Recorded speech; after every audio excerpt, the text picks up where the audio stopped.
Bonjour, je m'appelle Manon Bouillet, je suis agrégée préparatrice à l'ENS Paris-Saclay en anglais.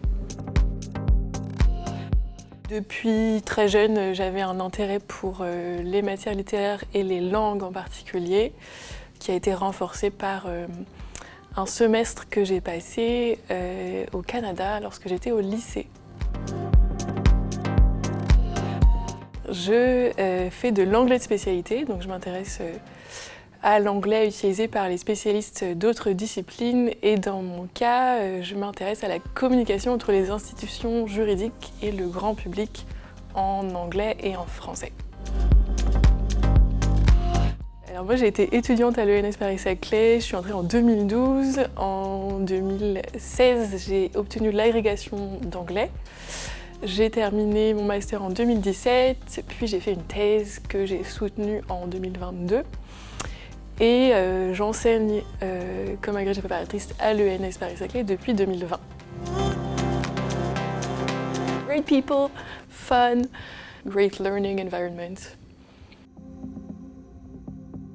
L'an dernier, donc avec mes étudiantes anglicistes en licence 3, dans le cadre d'un cours de traduction, on a travaillé sur le surtitrage d'un opéra qui était monté et joué donc ici à la scène de recherche, donc la salle de spectacle de l'ENS Paris-Saclay. Et donc avec toute la classe, toute la promo, on a pu voir notre opéra, enfin, le surtitrage qu'on avait fait de cet opéra, et c'était un beau moment. Il y a deux choses. Actuellement, je travaille sur l'utilisation des outils de l'intelligence artificielle en analyse du discours, donc je voudrais poursuivre cette exploration-là, de ces outils-là. Et avec une camarade qui est actuellement doctorante, ça fait plusieurs années qu'on aimerait organiser une journée d'études sur l'anglais juridique et le traitement des violences sexuelles par les institutions notamment. Ma mère, Claire Lartigue, qui est donc professeure d'université en génie mécanique et qui a été vice-présidente de l'ENS Paris-Saclay par ailleurs. Les langues, l'anglais, c'est un domaine qui est plutôt féminisé, hein, comme l'enseignement des langues en général. Donc voilà, on n'a pas de problème de discipline qui est dominée par des chercheurs plutôt masculins. Moi, j'en discute souvent avec mes étudiants, puisque donc, j'enseigne à des étudiants de maths, de chimie, de sciences de l'ingénieur, ou donc notamment en maths, en informatique. C'est des disciplines qui sont très masculines, avec ici en tout cas à l'ENS, des promotions qui sont très déséquilibrées, avec très peu d'étudiantes femmes. Parce que ces disciplines, donc tout ce qui est sciences, technologies, mathématiques, informatique, c'est plutôt encouragé.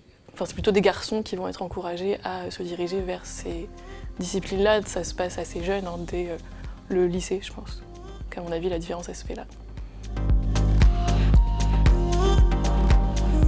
Actuellement, le milieu académique, que ce soit par ses calendriers ou son système de recrutement, il est défavorable, on peut dire, ou en tout cas compliqué pour des femmes, notamment qui ont des projets de parentalité, des projets de maternité, qui vont parfois même repousser ces projets-là parce qu'elles sont sur des postes précaires. Donc c'est aggravé par la précarisation globale de l'enseignement supérieur et de la recherche. Et donc il faudrait que le milieu académique et la structuration de l'enseignement supérieur et de la recherche prennent en compte les carrières de ces femmes et n'appliquent pas seulement un modèle de carrière académique masculin. You can do anything, and you're strong, and you're capable, and just do science. Voilà, inscrivez-vous en thèse.